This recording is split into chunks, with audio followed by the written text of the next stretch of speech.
Everyone. तो आज मैं आपको economics class 12th HSC board exam 2022 के लिए यहाँ पर इकोनॉमिक्स के लिए 8 मार्क्स के इंपॉर्टेंट क्वेश्चन बता रही हूँ। तो यहाँ पर ध्यान रखने वाली बात ये है कि आपको इनमें से कोई भी एक भी क्वेश्चन स्किप नहीं करना है, ठीक है।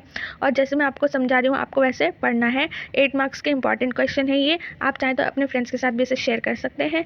और अगर आप इन सारे के सारे 8 मार्क्स के क्वेश्चन को प्रिपेयर कर लेते हो एग्ज़ाम से पहले, तो क्या होगा, इससे आपके दो क्वेश्चन सॉल्व हो सकते हैं। एक तो आंसर दी फॉलोइंग के क्वेश्चंस भी आपके सॉल्व हो जाएंगे डायरेक्टली।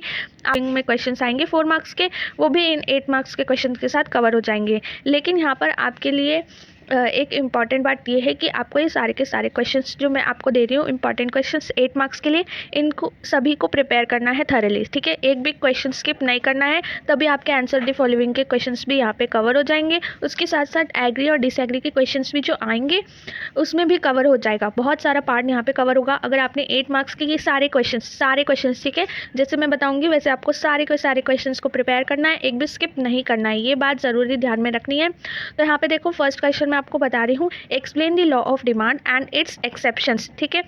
तो यहाँ पे ये 8 मार्क्स के लिए क्वेश्चन आता है, लेकिन एक बात ध्यान में रखो, कभी एक्सेप्शंस पूछते हैं और कभी यहाँ पर असम्पशंस पूछते हैं, ठीक है। लॉ ऑफ डिमांड तो वैसे के वैसे क्वेश्चंस आएंगे, लेकिन इसके साथ साथ कभी एक्सेप्शन पूछा जाता है और कभी अजम्पशन पूछा जाता है। तो आपको क्या करना है, सबसे पहले फर्स्ट काम आपको यही करना है, अगर जिसने भी बिल्कुल पढ़ाई नहीं करी है उसको सबसे पहले लॉ ऑफ डिमांड को पढ़ना है। लॉ ऑफ डिमांड पूरा अच्छे से थॉरली प्रिपेयर करना है, एक्सेप्शन भी पढ़ना है और अजम्पशन भी पढ़ना है। बिल्कुल रिस्क नहीं लेना किसी को भी यहाँ पर।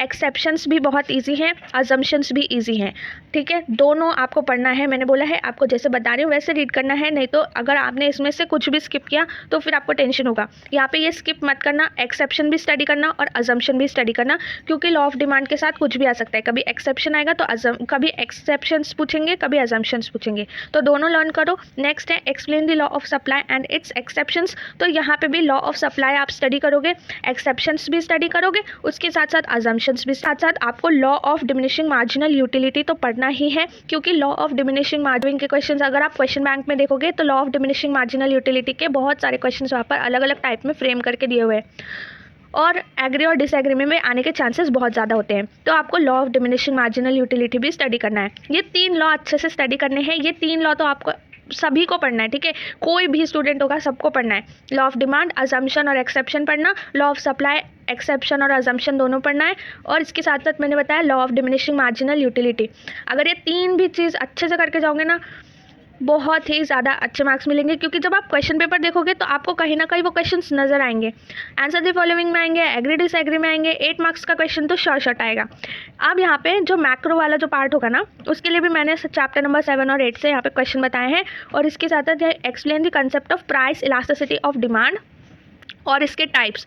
आप सबको पता है प्राइस इलास्टिसिटी का कंसेप्ट, और उसके साथ साथ 5 जो टाइप हैं वो पाँचों के 5 डायग्राम एकदम अच्छे से प्रिपेयर कर लो। घर में नोटबुक निकालो, टेक्स्ट बुक सामने रखो, टेक्स्ट बुक में से देख के बनाओ 1-2 बार, और बहुत ही इजी डायग्राम से, वो मतलब नॉर्मल एकदम इजीली बन सकते हैं।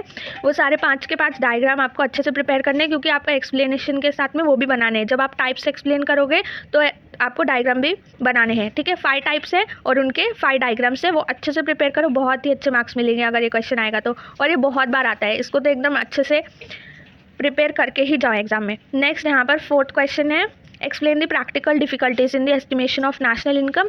ये भी बहुत इजी क्वेश्चन है, अगर आ जाता है तो बहुत अच्छी बात है, क्योंकि नेशनल इनकम का प्रैक्टिकल डिफिकल्टीज कभी कभी पूछते ही है, बहुत बार आता है ये। और इसके साथ साथ 5th क्वेश्चन जो है, income and expenditure method of measuring national income, ये भी अच्छे से पढ़ लेना। अगर ये नहीं आ रहा है, मतलब ये एक क्वेश्चन हार्ड है, ठीक है, तो अब से ये लर्न नहीं हो रहा है, तो उसके यहाँ पे जो है आपको क्या करना पड़ेगा, चैप्टर नंबर 8 में से आपको लर्न करना पड़ेगा। Explain various reason for the growth of public expenditure. ये इजी क्वेश्चन है, ये आप प्रिपेयर करना। और इसके साथ साथ explain the functions of RBI. ये क्वेश्चन जो है बहुत बार रिपीट होता है। फंक्शंस ऑफ आरबीआई आपको अच्छे से प्रिपेयर करने हैं, बहुत ईजी फंक्शंस है आरबीआई के। 1-2 बार रीड करोगे लेना एकदम आराम से। यहाँ पर circular flow of national income, और यहाँ पे 9th क्वेश्चन है, explain the concept of public revenue and it's sources. ये क्वेश्चन अच्छे से प्रिपेयर करना, ठीक है। ये वाला क्वेश्चन अच्छे से प्रिपेयर करना है। देखो याद से अच्छे से यहाँ पे सुन लो, ठीक है। अगर आप ये प्रिपेयर नहीं कर रहे हो तो ये वाला तो एकदम अच्छे से करना है, पब्लिक रेवेन्यू और उसके सोर्सेस, ये अच्छे से प्रिपेयर करना। नेक्स्ट यहाँ पे 10th वन जो क्वेश्चन है वो है explain the total expenditure method and geometric method of measuring price elasticity of demand. देखो चैप्टर नंबर 3A 3B में से क्वेश्चंस आते हैं 8 मार्क्स के लिए, तो आपको ये वाला क्वेश्चन भी प्रिपेयर करना है। अगर 5 टाइप्स ऑफ प्राइस इलास्टिसिटी नहीं पूछेंगे तो ये वाला क्वेश्चन डेफिनेटली आएगा, ठीक है। टोटल एक्सपेंडिचर मेथड को एक्सप्लेन करना है and geometric method of measuring price elasticity of demand को एक्सप्लेन करना है। तो अगर प्राइस इलास्टिसिटी में से यहाँ पे अगर 5 टाइप्स ऑफ प्राइस इलास्टिसिटी अगर नहीं पूछते हैं तो ये वाला क्वेश्चन आने के चांसेस बहुत है, तो इसे भी प्रिपेयर कर लेना। सबसे पहले आपको तीनों भी लॉ प्रिपेयर करने हैं, अजम्पशन भी आपको लर्न करना है और एक्सेप्शन भी लर्न करना है, और उसके बाद में यहाँ पर जो क्वेश्चंस बताए हैं मैंने मोस्ट इंपॉर्टेंट वो सब अच्छे से लर्न करना, ठीक है। तो अगर इतने भी क्वेश्चंस करोगे ना, ये मैंने 10 क्वेश्चन बनाया, इसमें से आप प्रिपेयर करोगे तो आंसर दी फॉलोइंग के क्वेश्चंस के आंसर्स भी आपको आ जाएंगे और एग्री डिसएग्री के भी आ जाएंगे।